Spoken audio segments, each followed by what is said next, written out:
খুব ভালো লাগছে যে দেশের জন্য আমরা কিছু করতে পারছি এবং মানুষজন আমাদের অনেক ভালো বলছে, অনেক রিক্সাওয়ালা আঙ্কেল আলারা, তারপরে মনে করেন বাস ড্রাইভার, ট্রাক ড্রাইভার, আমাদের অনেকটা এখান থেকে তারা ভালো লাগা কাজ করছে যে আমাদের দেশের জন্য ছাত্ররা কিছু করছে। আর আমরা বিএনসিসি একজন ক্যাডেট, আমরা আর্মির দ্বিতীয় সারির লোক হয়ে আমরা আর্মির যে সেনাবাহিনীর যে আহ্বানে আমরা যে কাজগুলো চালিয়ে যাচ্ছি, আমাদের যে অভিযানটা চালিয়ে যাচ্ছি, এখান থেকে আমাদের খুব ভালো লাগা কাজ করছে। মেহেরপুর জেলায় বিএনসিসির পক্ষ থেকে ট্রাফিক পুলিশের দায়িত্ব পালন করছি এবং আমরা এটা সবাই সুষ্ঠুভাবে পালন করছি। আমি সব নাগরিককে অনুরোধ জানাবো যে তারা যেন সচেতনভাবে চলাফেরা করে এবং হেলমেট ব্যবহার করে।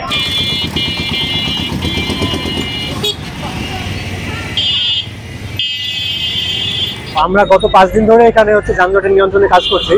তো আজকে আমরা দেখছি যে আগের তুলনায় একটু আমাদের কাজটা সহজের দিকে যাচ্ছে, কারণ আস্তে আস্তে আমাদের অভিজ্ঞতা বাড়ছে এবং আমাদের সকল cadet Mujibnagar degree college, Meherpur সরকারি কলেজ, মেহেরপুর মহিলা কলেজ এবং বয়েজ স্কুলের সকল ক্যাডেটরা আপ্রাণ চেষ্টা করছে মেহেরপুরের যানজট নিয়ন্ত্রণের জন্য। তো আমরা আশা করছি কিছুদিনের মধ্যে পুলিশ নেমে পড়বে। তো সেই ক্ষেত্রে আমরা যতদূর পেরেছি তাদের বদলে কাজটা করার চেষ্টা করছি এবং আশা করি মানুষদের সাথে আমরা সুন্দর ব্যবহার করে তাদের আমরা উপকৃত করতে পেরেছি এবং যানজট অনেকটা নিয়ন্ত্রণের দিকে আসছে। পৃথিবী বা বাংলাদেশ সুন্দর করে গড়ার পিছনে জনতারাই সবচেয়ে বেশি সাহায্য করতে পারে, কারণ আমরা সব সময় সবকিছু করতে পারি না।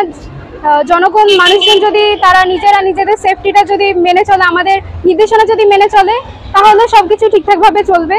তাছাড়া আমরা যদি শুধু চেষ্টা করে যাই, তাদের থেকে যদি আমরা কোনো কোঅপারেশন না পাই, তাহলে হয়তো আমরা পারবো না, একারা পারবো না। সবাই মিলে যদি জিনিসটা হয় তাহলে সেটা সুবিধা হয়।